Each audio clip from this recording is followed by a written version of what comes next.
আল্লাহর দিকে মানুষকে ডাকা এটা আমাদের কোনো কথা নয়, এটা আল্লাহর কথা। আর আল্লাহ যাকে চান তাকে হিদায়াত দান করেন। আমরা এখানে জোর করতে পারি না। আমাদের দায়িত্ব মানুষের কাছে সুন্দরভাবে ইসলামের দাওয়াত পৌঁছে দেয়া। প্রত্যেক মুসলমানদের কর্তব্য হচ্ছে এই বিশ্বাস স্থাপন করা যে একমাত্র আল্লাহ সুবহানাহু ওয়া তাআলাই সকল ক্ষমতার মালিক। আল্লাহ ছাড়া আর কোনো উপাস্য নেই। 5 ওয়াক্ত নামাজ কায়েম করা, রোজা রাখা, যাকাত দেয়া, হজ করা, কোরআন শরীফ শুদ্ধভাবে পড়া, পিতামাতার সেবা করা, নিজের পরিবার পরিজনকে সাধ্যমতো ভরণ পোষণ প্রদান করা এবং মানুষকে দ্বীনে ইসলামের প্রতি আহ্বান করা এবং অসৎ কাজ থেকে বিরত থাকার আহ্বান করা, সব ধর্মের সব বর্ণের অসহায় মানুষকে সাধ্যমতো সাহায্য করা। প্রিয় মুসলিম ভাই আমার, আলহামদুলিল্লাহ, নিশ্চয়ই সকল প্রশংসা আল্লাহর জন্য। আমরা তার প্রশংসা করি এবং তার কাছে সাহায্য চাই। আমরা তার কাছে ক্ষমা চাই এবং আমাদের নিজেদের অন্তরের পাপ ও আমাদের অন্যায় হতে তার আশ্রয় চাই। তিনি যাকে পথ প্রদর্শন করেন, হিদায়াত দান করেন, সে কখনো পথভ্রষ্ট হয় না, এবং যাকে তিনি বিপদগামী হতে দেন সে কখনো পথ প্রদর্শিত হিদায়াত প্রাপ্ত হবে না।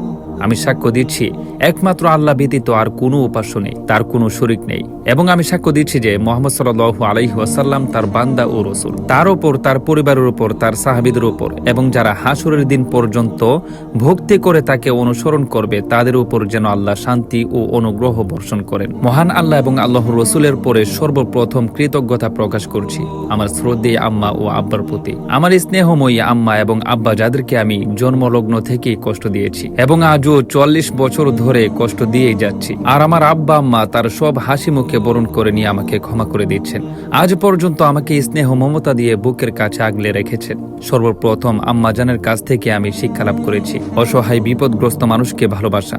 শ্রদ্ধা আব্বার কাছ থেকে শিখেছি দুনিয়ার অবৈধ লোভ লালসা থেকে বিরত থাকা, সৎ জীবন যাপন করা। আলহামদুলিল্লাহ, আমার এমন একটা সময় গেছে যে আমি 5 ওয়াক্ত নামাজ পড়ব তো দূরে থাক, জুম্মার নামাজ এমনকি ঈদের জামাত ত্যাগ করেছি। নাউজুবিল্লাহ। মুসলমান হয়ে জন্মগ্রহণ করেও আমি ছিলাম অনেকটা নাস্তিকের মতো। আমি মনে করতাম সমস্ত কিছুই যেহেতু আল্লাহর নির্দেশে হয়, তাহলে যে ভালো কাজ করে সে তো ওনার নির্দেশেই করে, আর যে খারাপ কিছু করে সেও আল্লাহর নির্দেশে করে, তাহলে পাপ পুণ্যের হিসাব আবার কিসের? নাউজুবিল্লাহ। আমার চাল চলন ছিল কখনো খ্রিস্টানদের মতো, কখনো বৌদ্ধদের মতো।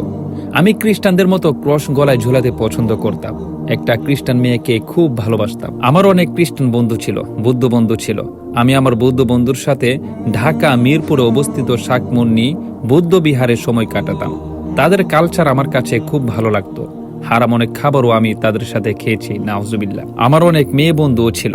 আমি কবি বলে পরিচিত ছিলাম। আমি সাম্যের নামে কাফের আর নাস্তিকের মতো কবিতা লিখতাম। আমার এই কবিতা পাঠ করে অনেকে আমার ভক্ত হতো, বন্ধু হতো, আর কত মেয়ে আমার প্রেমে হাবুডুবু খেত। কত ভাবে যে নিজের উপর জুলুম করেছি। আমি মহান আল্লাহ ও তার রসুলকে নিয়ে হাস্য কৌতুক করে কবিতা রচনা করেছিলাম, আর এই কবিতা পড়ে কত মানুষ আমার প্রশংসা করেছে। জীবনের পথ চলার এক পর্যায়ে মহান আল্লাহর অশেষ মেহেরবানিতে সাক্ষাৎ লাভ হয় আলহাজ সালাউদ্দিন আহমেদের সাথে। আর ওই সময় আমি ছিলাম পথভ্রান্ত এক ক্লান্ত বিহঙ্গ। শ্রদ্ধেয় সালাউদ্দিন সাহেবের সঙ্গে স্পর্শে এসেই মানবাধিকার বিষয়ক কর্মকাণ্ড পরিচালনার প্রাথমিক নিয়ম কানুন শিক্ষা লাভ করি এবং তারই সোহবতে থেকে সর্বপ্রথম 5 ওয়াক্ত নামাজ নিয়মিত পড়তে শুরু করি, আর আল্লাহর মনোনীত দিনকে ভালোভাবে জানার ও বোঝার আগ্রহ লাভ করি। বর্তমানের এই আমি আর অতীতের সেই আমির মধ্যে বিস্তর ফারাক। আল্লাহ তাআলা রাসূল সাল্লাল্লাহু আলাইহি ওয়াসাল্লামকে উদ্দেশ্য করে বলেন, হে আমার রাসূল, আপনি আমার সেসব বান্দাদেরকে বলুন যারা নিজের উপর নিজেরাই অপরাধ করে সীমা অতিক্রম করেছে, তারা যেন আল্লাহর রহমত থেকে নিরাশ না হয়। যদি তারা